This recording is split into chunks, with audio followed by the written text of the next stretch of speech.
नुकताच लाडकी बहीण योजनेचा जून महिन्याचा रुपये 1500चा हप्ता हा महिलांच्या खात्यावर येण्यास सुरुवात झालेली आहे आणि अशातच बऱ्याच अशा महिला आहेत ज्यांच्या खात्यावर रुपये 1500 आले नाहीत आणि सदर रुपये 1500 जर आले असतील तर कोणत्या खात्यात आले हे कसे तपासायचे तेच आज आपण स्टेप बाय स्टेप सदर व्हिडिओच्या माध्यमातून पाहण्याचा किंवा बघण्याचा प्रयत्न करणार आहोत.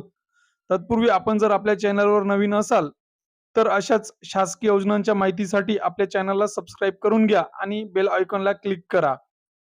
सर्वप्रथम आपल्याला जी लाडकी बहीण योजनेची ऑफिशियल वेबसाईट आहे यावर क्लिक करायचं आहे, ज्याची मी तुम्हाला डिस्क्रिप्शनमध्ये लिंक देणार.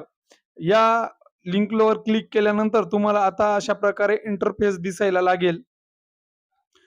असे इंटरफेस दिसायला लागल्यानंतर तुम्हाला या ठिकाणी तुम्ही लाडकी बहीण योजनेचा जेव्हा अर्ज केला, तो अर्ज मोबाईल नंबर आणि तो पासवर्ड टाकायचा आहे. आता या ठिकाणी बऱ्याच महिला लाभार्थ्यांचा प्रश्न पडतो, की त्यांना पासवर्ड माहीत नाही. तर तुम्ही 1-2 पासवर्ड डिफरंट ट्राय करून बघा. कारण की य सध्या जी वेबसाईट आहे याच्यावरती तुम्हाला कुठलाही नवीन पासवर्ड रिसेट होत नाही.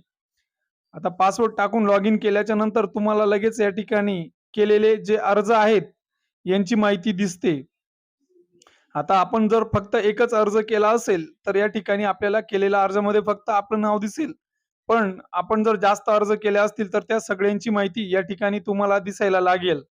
आता बघू शकता तुम्ही या ठिकाणी जे अर्जदार आहेत त्यांचं अप्रूव्ड, त्याच्यानंतर ते पी-एम किसान किंवा सन्मान निधीचे लाभार्थी आहेत का? डिटेल्स असं सर्व आणि शेवटी एक ऑप्शन किंवा ॲक्शन असा पर्याय दिसतोय. त्याच्यावर क्लिक केल्यानंतर लगेचच तुम्हाला सर्व डिटेल्स दिसायला लागते. पूर्ण स्क्रीनशॉटमध्ये येत नाही त्यामुळे शॉर्ट करून या ठिकाणी टाकतोय. आता या ठिकाणी तुम्ही बघू शकता, की सदर लाभार्थ्याच्या अगोदर युनियन बँकमध्ये पैसे येत होते. मात्र त्यांनी आधार सेटिंग चेंज केल्यानंतर त्यांना एअरटेल पेमेंट बँक या ठिकाणी पेमेंट यायला लागले. आता बऱ्याच भगिनींचा असाच प्रॉब्लेम होत आहे. त्यांना अगोदर दुसऱ्या बँकेत येत होते आणि नंतर दुसऱ्या बँकेत यायला सुरुवात झाली. त्यांना वाटते की जे पैसे आहेत ते बंद झाले. मात्र एकदा आपण दुसऱ्या बँकेत चेक करून बघावे.